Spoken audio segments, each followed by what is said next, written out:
Pastures for Profit is a comprehensive management-intensive grazing school offered annually throughout Ohio by the Ohio State University Extension Forage Team.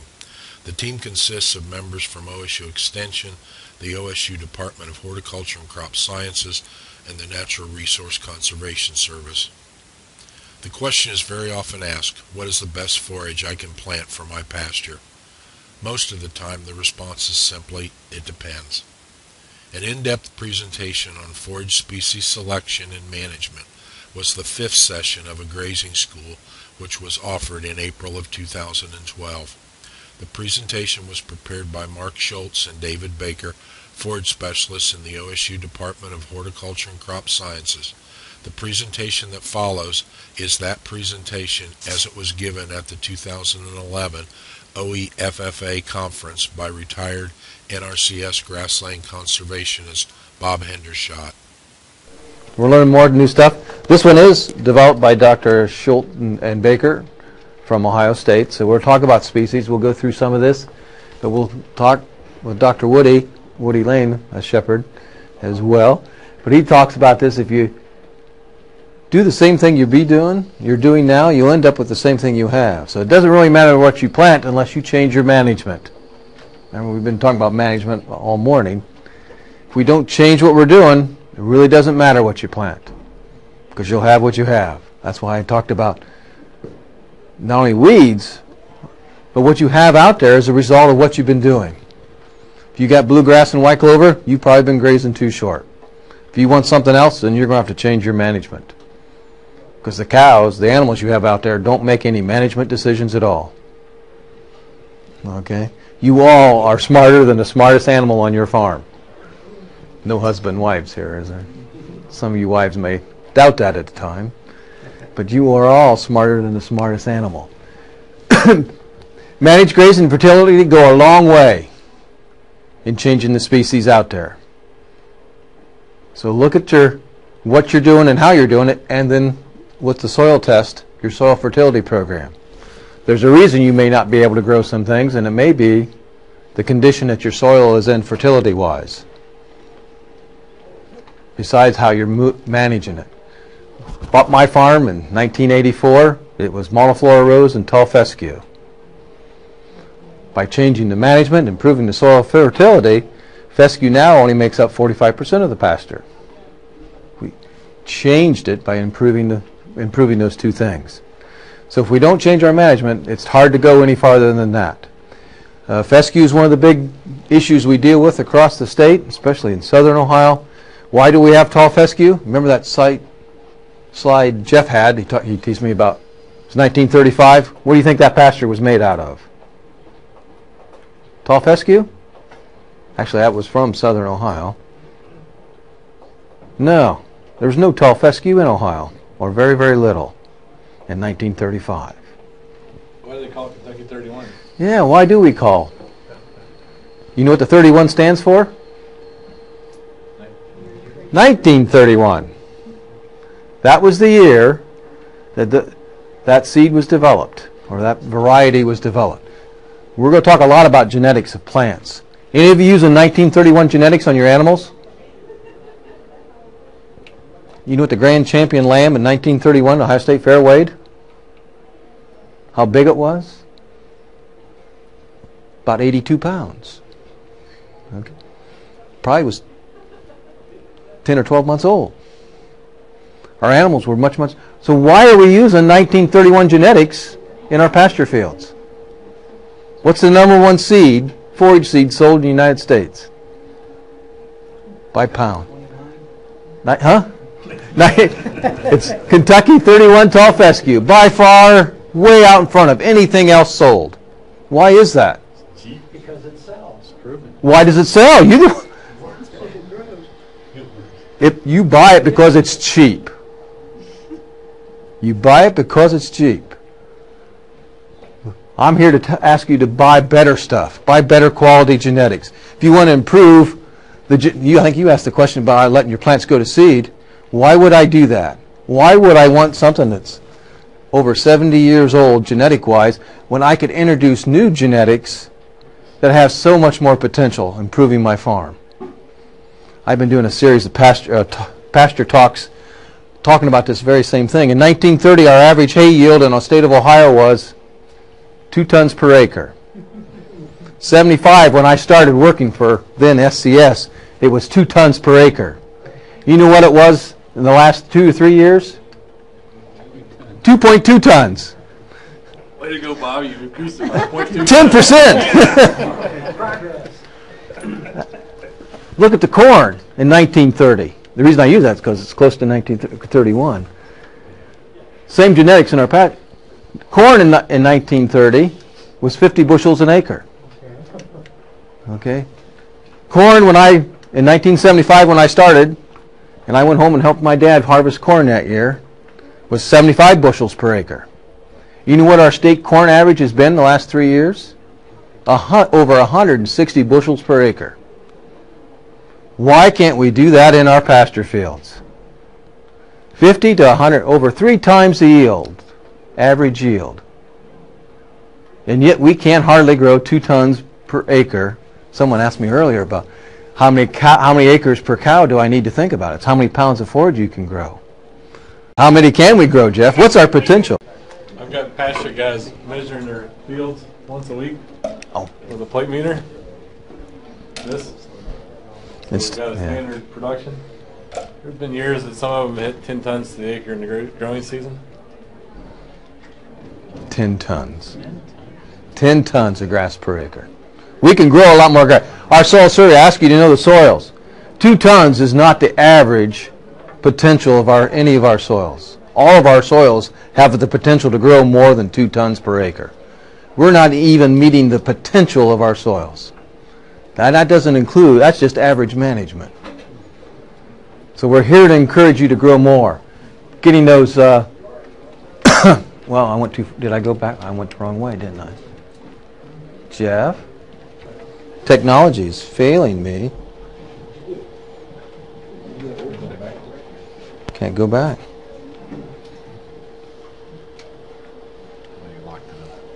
I locked it up. Where did I stop? Got me all excited. I'm sorry. 2 tons. So I encourage you to grow more. Frost seed, clovers. We're right in this time now we should be thinking about adding legumes to our pasture fields. What kind of clover are you going to buy?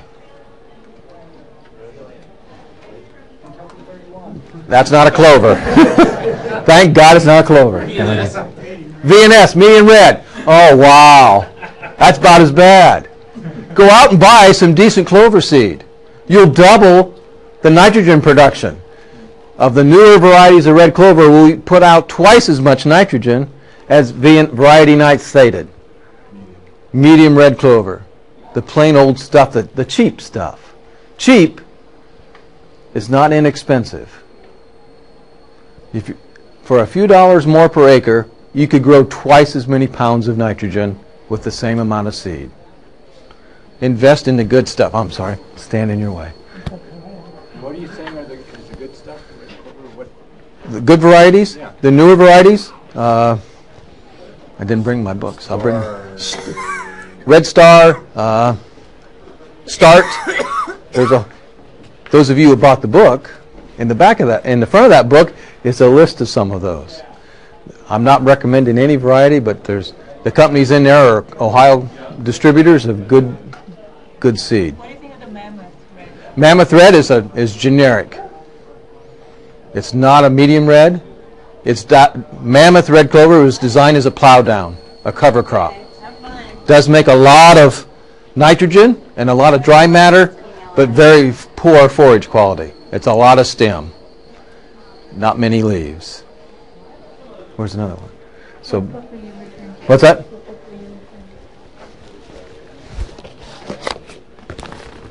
Our Pasture for Brock textbook for this class.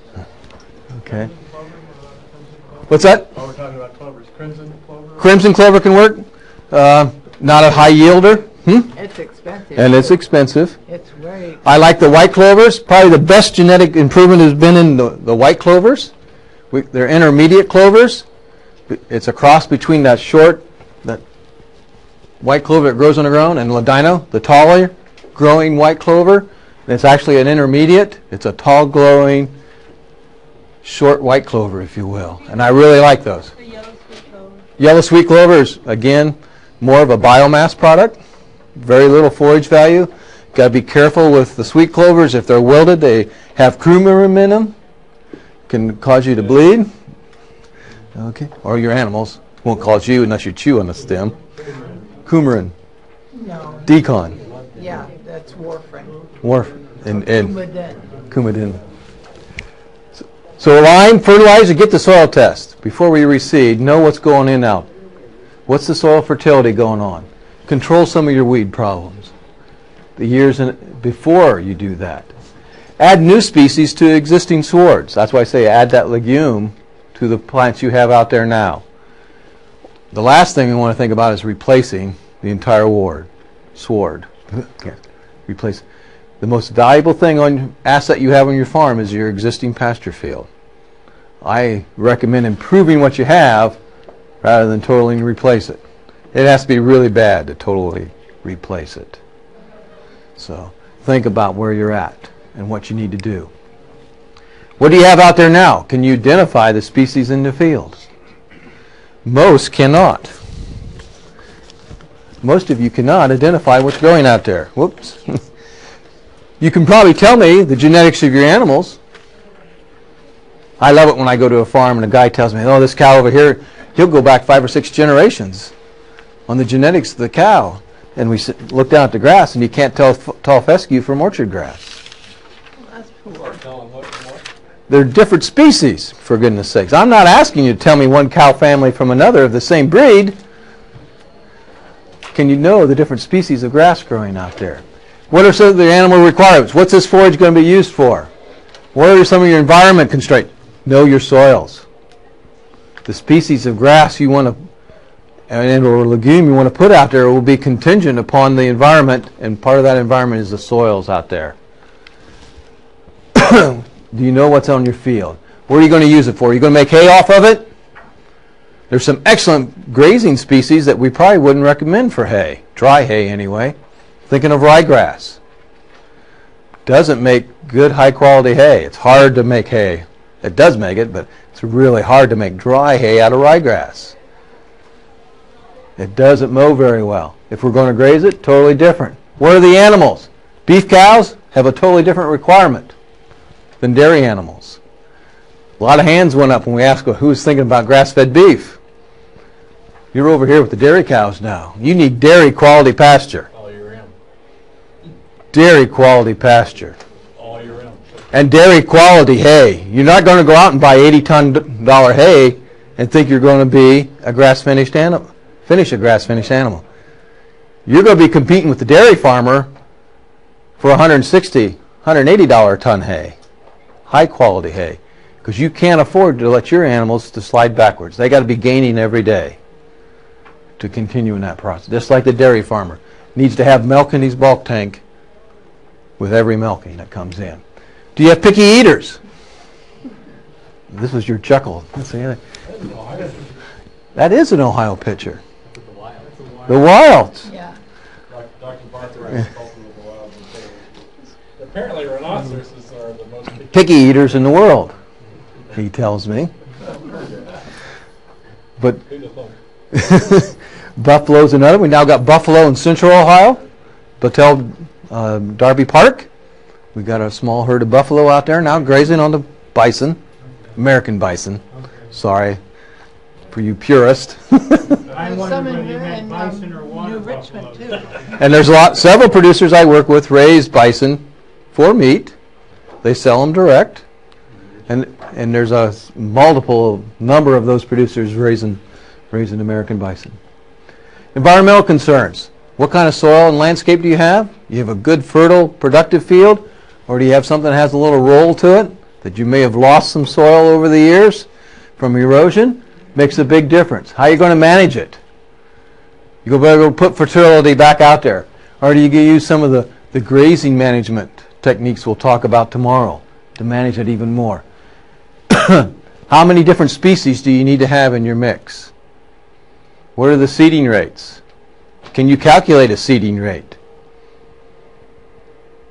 When we tell you how many pounds, do you know what we're talking about? Are we speaking the same language? Have you ever calculated pure live seed from a seed tag? Have you ever read a seed tag? All those things we'll talk about. Which variety? Legumes, very important in our pasture fields. They provide the nitrogen, can reduce our fertility needs. For those of us who are looking at organic or be organic, an excellent source of nitrogen. One of those products we need to grow plants, legumes make their own and even share it with our grasses. So they improve the quality of the existing forage and grow more of it. We can grow more grass with legumes than we can with supplemental N, and it improves the quality of the feed. Legumes have a lot more minerals in them. They actually have some amino acids in them. So we have some of those qualities that we don't get from just grass alone, even fertilized grass. Reduces some of our potential problems with grazing pure grasses with the grass tetany because of those additional minerals. Calcium, magnesium, even the copper and the zinc, the things you're buying when you buy a mineral supplement to feed your animals. Grasses, we still want grasses. Though I have worked with producers that are grazing straight legumes. What would be the problem grazing straight legumes? See if any of you are. Not many grasses. You wouldn't. It'd be too much nitrogen, too much protein, and not enough bulk. Not necessarily. I can feed my animals too much protein on straight grasses. It'll happen very soon here, in about 6 weeks. It doesn't fully cover the soil. Well, that's that. But what about my animals? Laminitis? Well, possibly. I was thinking bloat. Yeah. Bloat will be one of your big concerns of too much legumes into especially a ruminant diet. Laminitis is more of a horse issue. We can see some of that. What's that? Potentially, but if it's a real level field and I have a good thick stand of legumes, I could get by with not having excessive soil loss. But it needs to be a fairly level field. But we can control some of our weeds is from the fact that we don't have a thick sod. The grasses compete very nicely with most of our weeds. Most of our annual weeds are opportunistic. That means they take advantage of a hole in this field, in the sod. Be it from a cow pugging it, breaking the sod, exposing soil, because most of our weeds need sunlight to germinate. So if we have a nice, thick, dense sod in a pasture, you won't get many weeds out there unless we do break that sod open. If you're going to make hay, we can also, grasses dry down much more quickly than most of our legumes. Though again, some of the genetics in our legumes are changing that. Alfalfa and red clovers, they're making finer and finer stems, so they dry down faster. So there's been a lot of difference in some of those improved. If we're thinking about making a pasture mix, we want to think of at least 2 species, up to about 6 different species in the mix. And it'd be a real special situation where you'd be looking at 12 or more. But some of the special situations, you may have that real complicated soil mix, a lot of different landscape. So we're looking at all those different things going out in your field to make the difference. So these are some of the things. Start off with 1 grass, 1 legume. Again, looking at your soil, what would be the dominant grass you're going to manage for? For most of it, it'll be orchard grass. If you're in northern part of the state, southern part of the state, it may be a fescue, maybe orchard grass, or even bluegrass. If you're looking for that dairy quality grass finishing type of pasture, it may be ryegrass. Then the legume, more than likely, if it's a pasture field, it's going to be that white clover. So that's our mix we're starting with. Then, going to this chart that our good doctors help develop, if we have good soil fertility, probably don't need to add anything else in terms of phosphorus level. If our phosphorus level is moderate, 10 to the low side, 15 to 30 pounds per acre, then we probably ought to add another grass species to that mix. Why do we have tall fescue? It survives low soil phosphorus levels. If you have tall fescue and want to dilute it, you probably ought to raise your phosphorus level. Are you talking Kentucky 31? Any fescue. Kentucky 31, definitely. Okay? Then I'd like to get rid of that one. Then raise your soil fertility level. Okay. It can dominate a stand because it has the ability to take phosphorus and potassium out of the soil at a much higher rate than other species. Okay? If you're going to rotationally graze like we've been talking about, you might think about adding 2 more species. Another legume, another grass. So if I had good soil fertility, now I'm up to 4 species. 2 grasses, 2 legumes. Now if I'm into that erosion or different soil character, this is where I start adding more grasses. So if I have 2 or more major soil types in my area I'm seeding, paddock or pasture, I'm going to add another one. Is it a hill pasture? Now I may need to add another sod-forming grass, a Kentucky bluegrass, probably not ryegrass, but a festolium possibly. Some of you have never heard of festolium, I see, by looking at your faces. We'll talk about festolium is a cross between meadow fescue and ryegrass. Then you'll say, well, I've never heard of meadow fescue. Meadow fescue is a northern type plant, grows in northern Ohio to some degree, but very little, but you get more into northern Illinois, Wisconsin, pretty cold tolerant, very nice, fine grass, grows a little more aggressively than bluegrass does here. What's that? No, it tends to be bunched down here because you get south of Route 30, it's getting a little out of its element. Summers are too hot. So you got to look at the sites that you would put that one on. So pick one dominant cool season grass, pick your legume, consider your minor species, then we'll look at choosing the rates. So your dominant grasses, like I talked about, would be orchard grass, tall fescue. There's a lot of new tall fescues out there. One of the big improvements in genetics and grasses has been the improvement in tall fescue. 2 things they've done. One is look for more or less lignin in them. The reason they call them soft, tall fescue by its nature has a lot of high lignin.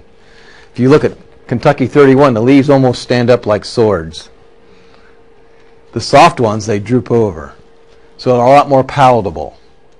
If you ever felt, especially Kentucky 31, and felt the leaf, or even Jessup and some of the non-endophyte ones, they're pretty rough, especially in the summertime. The soft ones don't have that roughness on the leaf, and they're a lot less lignin in them, more digestible. So the other thing, the improvements have happened to tall fescue is the novel endophytes. They have found an endophyte that we can get the same benefit from the endophyte fescue in Kentucky 31, give the plant drought hardiness, insect resistance, a lot of plant protection, if you will, but not have any impact on the animal performance. So there's some new ones of those. Max Q was the first one. Barenberg Seeds has come out with their own this year. So there's several new ones. Ryegrass, usually we think of ryegrass as another one of those cool season, it likes it cool and moist. If you get south of Columbus very much, it tends to be not very summer tolerant. It's another grass that doesn't like the heat. Kentucky bluegrass, another one that's had some big improvements. A lot of people think of Kentucky bluegrass as a very low yielder, very poor performer, turns hot and dry. But the turf industry loves Kentucky bluegrass because it's a nice soft grass. People like to walk barefoot in Kentucky bluegrass. But the problem was didn't like the heat, so they looked for varieties, selections that were tolerant of the heat, stayed green all summer long. That means they didn't go dormant. They found lots of those. You can buy a lot of turf-type Kentucky bluegrasses that are very nice. The problem was some of them, though, they grew too much. No one likes to mow their yard every week all summer long, okay?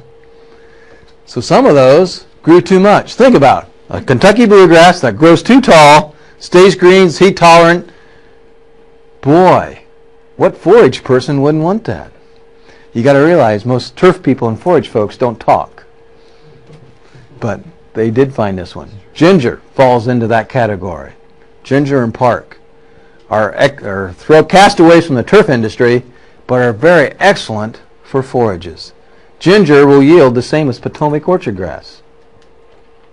Think about that. A bluegrass that will yield like an orchard grass. So there are some bluegrasses out there that are very productive. I look at some of those. So if we have that orchard grass, some of your companion grasses will be that perennial ryegrass, Festoleum, Timothy can be blended in there a little bit, Kentucky bluegrass, smooth brome.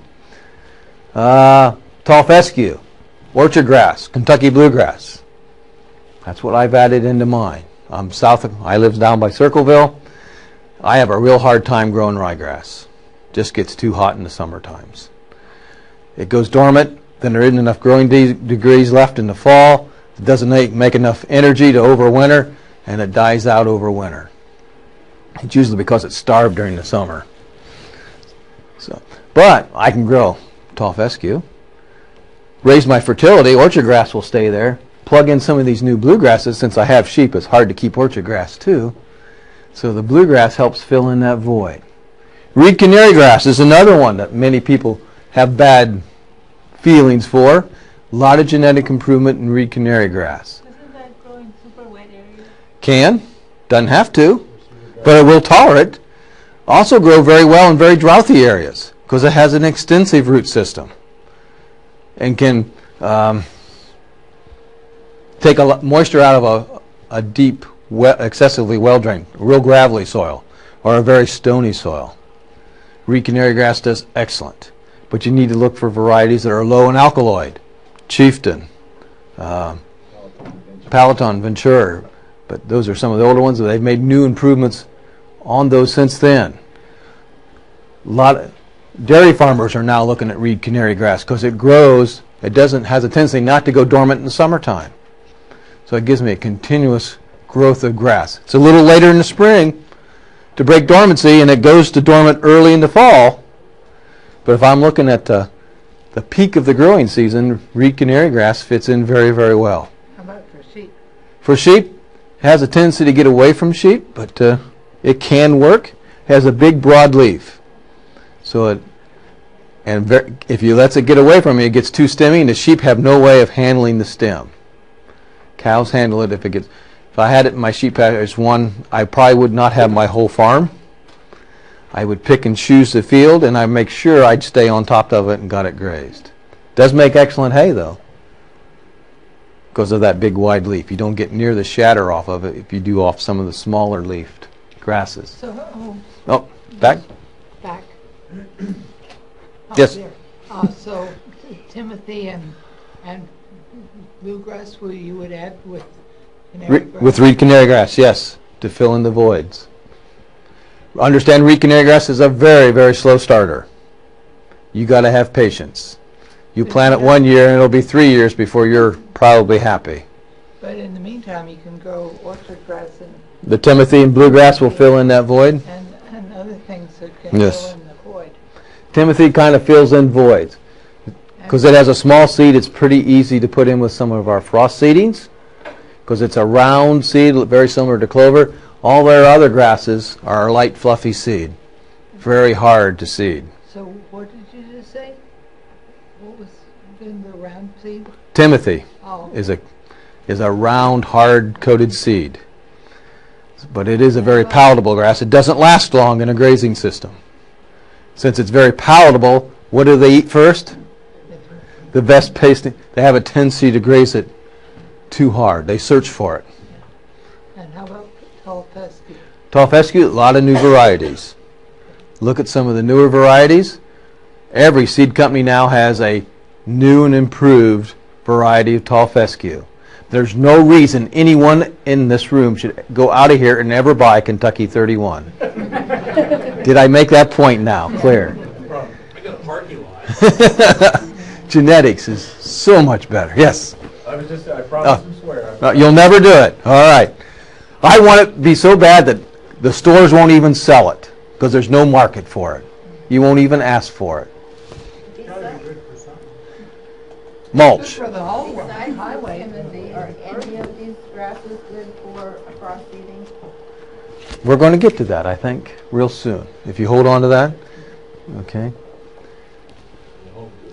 Hope to. White clover should be in every pasture mix. Red clover, we need a little decent fertility. Alfalfa, you need really good fertility, good soils, well-drained soil. Like I said earlier, I put alfalfa on about a third of my paddocks that are well-drained, good fertility, and it doesn't interfere. It's been out there for 7 years now. Would you use grazing alfalfa or regular alfalfa? It's hard to find grazing marketed alfalfas, okay? There isn't enough market for it, so what you want to look for is high traffic alfalfa. Oh, but we've gotten grazing alfalfa. They used to have it. They don't sell it that way anymore. Okay? The alfalfa industry has moved on, and they call it high traffic. Okay. Because there's a lot more alfalfa sold for hay than it is for grazing. The high traffic is basically the same type of genetics. More of a branching rooted system, doesn't have the tight crown. They use it in high production fields that have low soil strength for hay, because most of the hay is made with what size of equipment? Big. Yeah, probably bigger than most of yours. Okay. When it takes a 180 horsepower tractor to pull your baler, it's a big baler. Okay. It's a big baler. Most alfalfa is now made in big square bales. So it's big equipment. They were looking for alfalfas that could stand up to that kind of equipment and traffic. So it's also the same kind of alfalfa we're looking for in a grazing system, because it'll stand up to that hoof impact of the animals themselves. You still have to manage it on a long rotation. Yep. So an alfalfa rotation can't be any much more than about a 28-day comeback at the very much, and then you got to let it to get to there in the spring of the year. Alsite only in real poor soil conditions where they're wet and or very low pH. Cure clover is another one, a new immigrant, if you will.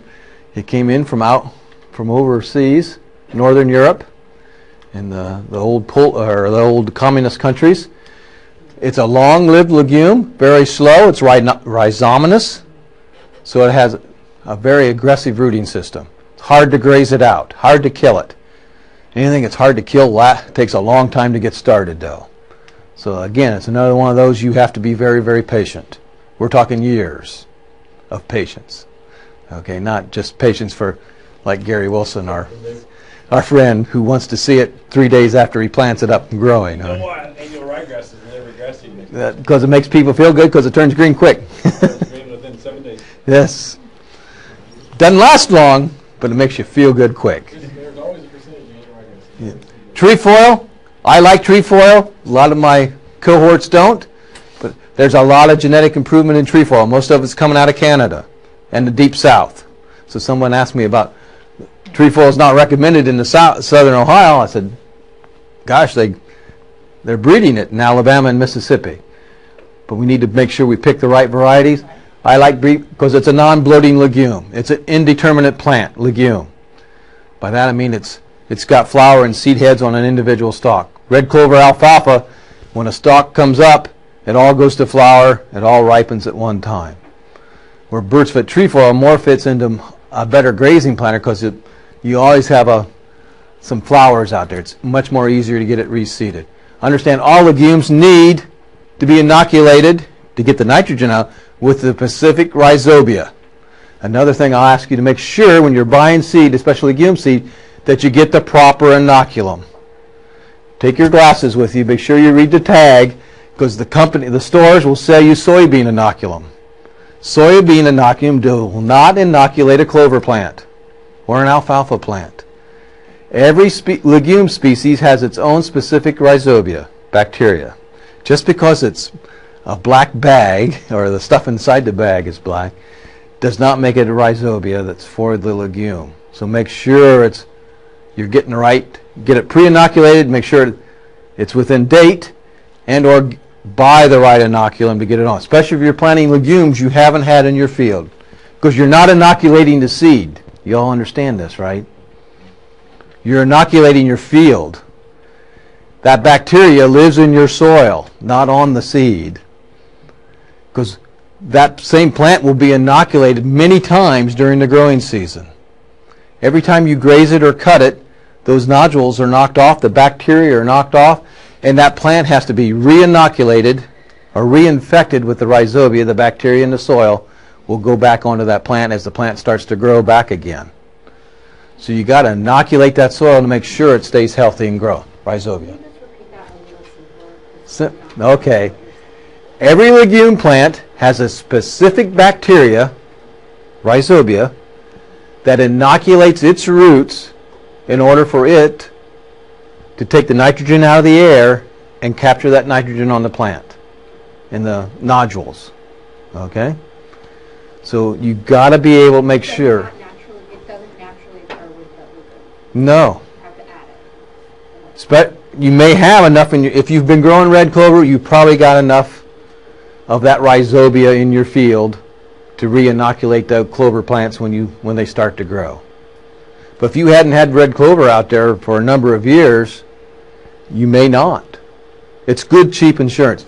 But if you planted cure clover, I know you don't have it because that clover grew over in Poland and Hungary and Czechoslovakia. It's never been on your farm. So I know you don't have any of those rhizobia. And that was our biggest problem when we first got cura here. It wasn't growing any nitrogen. And they kept on any clover inoculum. Well, no, not any clover inoculum will inoculate that clover. It's specific. Once we've identified the right rhizobia, now we know how to get that there. Anytime you add a new or different legume species to your mix, be very, very sure you get it inoculated. It's just real cheap insurance. That's how you get the nitrogen benefit from these legumes. Why isn't there specific inoculum for species that say peas or beans? Why isn't there Specific inoculant for different bean species? I mean, there's soybean. But well, they're much more closely related. Okay. The beans tend to all work together. And there isn't that much difference in the rhizobia. So a lot of times they'll blend them all together and sell them together, like beans. When you plant, they just put them all in the bag, if you will, instead of try to run a different one for each species. You think of the inventory control you'd have to have. So a lot of it is beans, clovers, alfalfas. They break the legumes out into different subsets, if you will, just for inventory control. Does that make sense? Mm-hmm. Okay. So is it in the seed coating? Some of them. If you get coated seed, many times that is coated with the inoculum. But you got to read the tag. That isn't always. What's the proportion to a 50-pound bag? Oh. Is it what? It's usually one of those little bags of inoculum will cover 2 bushels of seed. Okay. So, if you're buying pre-inoculated seed, make sure the date on the tag, because it doesn't live forever, especially in the seed bag. It has a very short shelf life. Any idea what that is? It's recommend you refrigerated. It's just months in pre-inoculated, because it does die if it gets too hot. Remember, in that inoculum, it's alive stuff. It's bacteria. It has a short lifespan inside the bag, as long as it stays cool. If it was out in their uninsulated warehouse in the middle of July, when it's 110 degrees in there, chances are it's probably not very, very active. What's your recommendation for adhering the inoculum? It's water. Coca-Cola, any sticky drink helps it stick a little better. I was told that. And milk also works. My argument with the Coca-Cola is that it's so acidic and bacteria are not going to like that. Yeah. So would there be a drawback with using something that's acidic as Coca-Cola, and then would it kill bacteria? It's brine. The Pepsi brine. But milk also works. What was another one over here? I heard molasses. It's hard to get a uniform spread of molasses. It doesn't flow very well. Now sugar, any kind of sugar water, you could dilute the molasses down. Maybe taro syrup then. And water. You need to mix it a little bit so it'll flow. You want good distribution. But I just mix it into the seed. Remember, you're not inoculating seed. You get hung up on you're inoculating the field. The seed is just a carrier. Okay? So you're trying to get good distribution across the field. Don't think about it trying to inoculate that individual seed.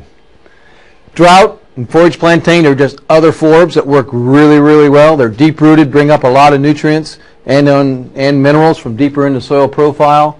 They're mostly very short-lived, though, because they have tap roots, tend not to. This is forage-type plantain and forage-type chicory, not the wild chicory growing along the roads and the buckhorn plantain growing in your lawns. These are big, wide-leafed, forage-type plants that we use. So in terms of recommending seedings, we look at our companion grass at a 3/4 to the rate stand. If we're using one companion grass, then we would seed that at half weight. So you're actually putting on 1.5 or 1 1/4 the seeding rates of the two together. That's why when you buy some of these seeds, they ask for high seeding rates, because we got to look at them together versus where you're just planting one. When we start blending them together, we just don't have them in half. So to keep our recommended in there. Then for each one on top of that, then we use a half or an 1/8 to a 1/4 rate. So our 1/4 rate is 8 pounds. We put in 1 pound of that, or if it's an 1/8 would be, or a 1/4 would be 2 pounds. Timothy is typically 2 to 4 pounds full seeding rate, so you'd put on 1 pound. That gets you almost too much, 1/2 pound of Timothy. So you're not putting a lot of Timothy out there when you're adding Timothy to it. We usually look at no more than 8 pounds of legume in a pasture mix to get us to that 30% of our cover. White clover is usually, and cures, it's a very small seed, and a lot of seed in 1 pound of white clover.